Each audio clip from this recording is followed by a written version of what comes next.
কারণ তারা ৫৪ টাকায় বাইকের সার্ভিস করাচ্ছে।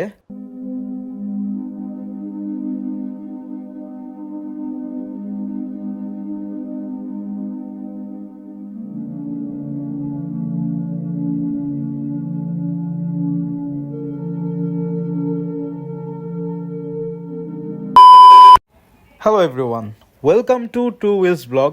আশা করি সবাই ভালো আছেন। And this is my Honda Hornet 2.0। আর আজকে যাচ্ছি ইশিনা মোটরসে, কারণ তারা ৫৪ টাকায় বাইকের সার্ভিস করাচ্ছে। অ্যান্ড জানেন একটা কথা, আমি সবসময় কি করি, আমার চাবির যে রিংটা আছে এটা খুলে আমি আমার বাইকে লাগাই। কারণ হচ্ছে কি, এই রিংটা সহ যদি আমি চাবিটা লাগাই, এখানে যে প্যানেলটা আছে এই প্যানেলে আপনার অনেক স্ক্র্যাচ পড়ে যায়, যার জন্য আমি এটা খুলে তারপর সিঙ্গেল চাবিটা ইউজ করি। আর সারাদিন পর যখন আমি বাইক স্টার্ট দিই তখন আমি একটু স্টার্ট দিয়ে বাইকটাকে রেখে দিই, যেটাকে কোল্ড স্টার্ট বলে। মানে আপনি সারাদিন পর বাইকটাকে যখন স্টার্ট দিবেন ইঞ্জিনটা তখন ঠান্ডা হয়ে থাকে। আর ইঞ্জিনের তেলটা ভালো মতো সাপ্লাই হওয়ার জন্য স্টার্ট দিয়ে আপনারা 20 থেকে 30 সেকেন্ড রেখে দিবেন, তাহলে তেলটা পুরো ইঞ্জিনে ছড়াবে and it is better for your bike. আর যারা বলেন যে বাইকের আরপিএমটা বেড়ে থাকে, এটা নিয়ে ভয় পাওয়ার কিছু নাই। এফআই বাইকগুলোতে আরপিএম একটু বেড়েই থাকে।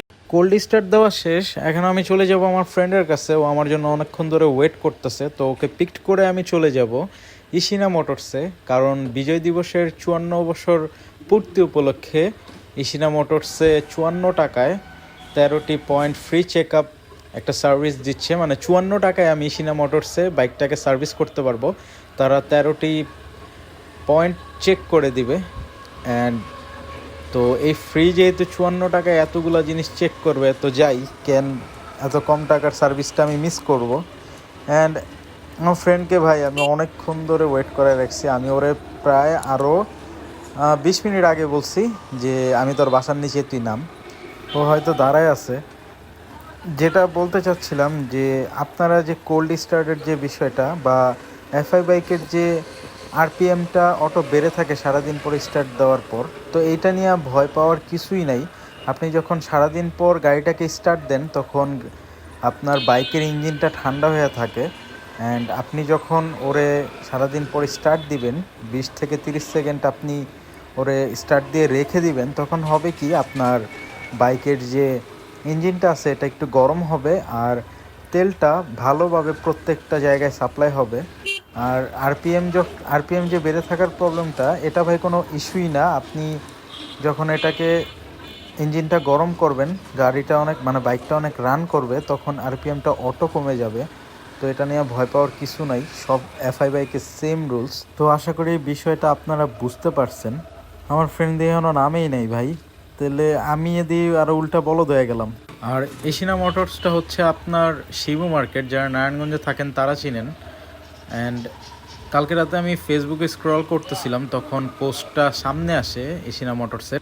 তো আমি সাথে সাথে ফেসবুকে ওনাদের পোস্টে একটা হটলাইন নাম্বার ছিল, যে যারা চান যে আগে থেকে অ্যাপয়েন্টমেন্ট দিয়ে রাখতে, তারা কল করে অ্যাপয়েন্টমেন্ট দিয়ে রাখুন, কারণ অনেক রাশ হবে। তো আমি অ্যাপয়েন্টমেন্ট দিয়ে 3টার টাইম ফিক্সড করছি। এখন অলমোস্ট 2:30 বাজে, আমি যাইতেছি। তো এই জিনিসটা আমার কাছে ভালো লাগছে। কেন আপনি জানেন, আমাকে 13টা পয়েন্ট চেক করে দিতেছে। ওইটার মধ্যে ব্রেক প্যাড আছে, এয়ার ফিল্টার আছে, তারপর আপনার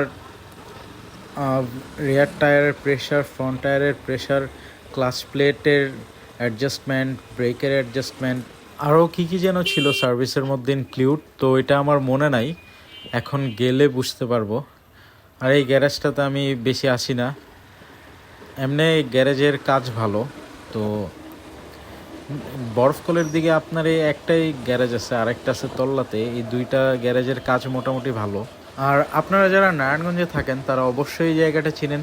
এটা হচ্ছে ডিসির বাংলোর রোডটা। আর এখানে অনেক ভাঙা আছে রোডগুলা।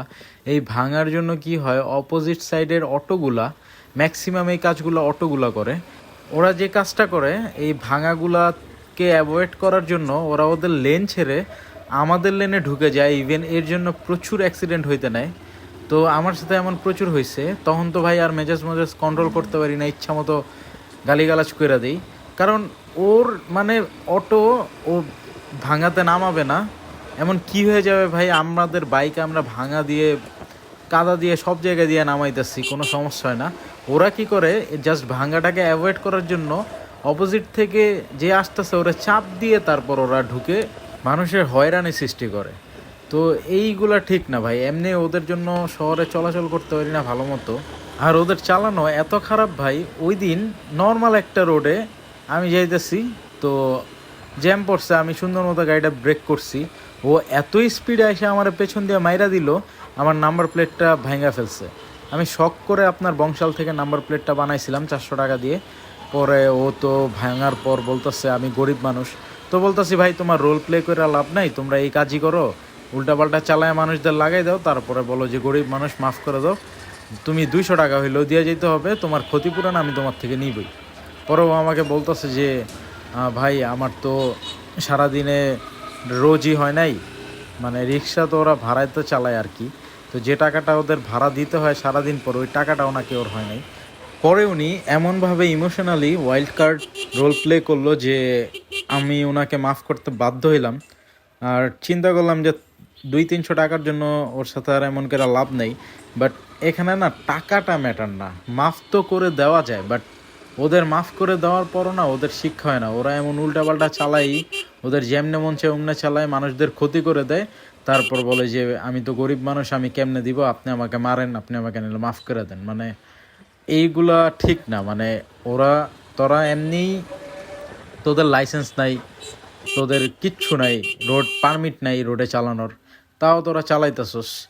বাট তোরা একটু ভালোভাবে চালা, ভদ্রভাবে চালা। দেখছেন চাষারের কি বাজে একটা অবস্থা। মানে এই যে এই জ্যামটাতে আমি যদি এই শর্টকাটটা এখন না মারতাম, চাষারাতে অ্যাটলিস্ট আমার 15 থেকে 20 মিনিট ওয়েট করতে হইতো। আর কী রে ভাই, উনি দেখে না কেন, বুঝলাম না। একটু রোড দেখা তো পার হওয়া উচিত, তাই না? আমিও মেবি হর্ন দেই নাই, বাট তারপরও ওর তো একটু ডানে বামে তাকানো উচিত, আমারও হর্ন দেওয়া উচিত ছিল। আমার বাইকটা অলমোস্ট 6000 কিলো চলে ফেলছে, অ্যান্ড 6000 কিলো চলার পরও আলহামদুলিল্লাহ আমার বাইকটা খুবই স্মুথ, থ্রোটল রেসপন্স এখনও অনেক সুন্দর আছে।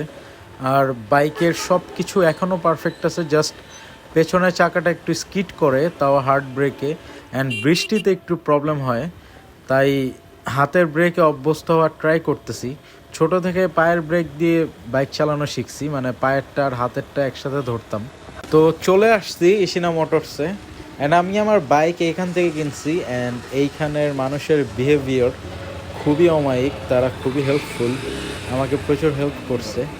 এখন রাশ না থাকলেই হয়, যাও আমার অ্যাপয়েন্টমেন্ট দেওয়া আছে, আশা করি এই টাইমে রাশ থাকবে না, জন্যই আমাকে এই টাইমে আসতে বলছে। কোনো বাইক নাই, ইয়েস বাইসে গেছি। তো বাইকের সার্ভিস শুরু হয়ে গেছে, অ্যান্ড 54 টাকায় এতগুলো পয়েন্ট চেক করা আমার কাছে এটা বেস্ট ডিল মনে হয়েছে। তো আজকে এই পর্যন্তই, সবাই ভালো থাকবেন, সুস্থ থাকবেন, দেখা হবে নতুন কোনো ভিডিওতে। আল্লাহ হাফেজ, হ্যাভ এ সেফ রাইড।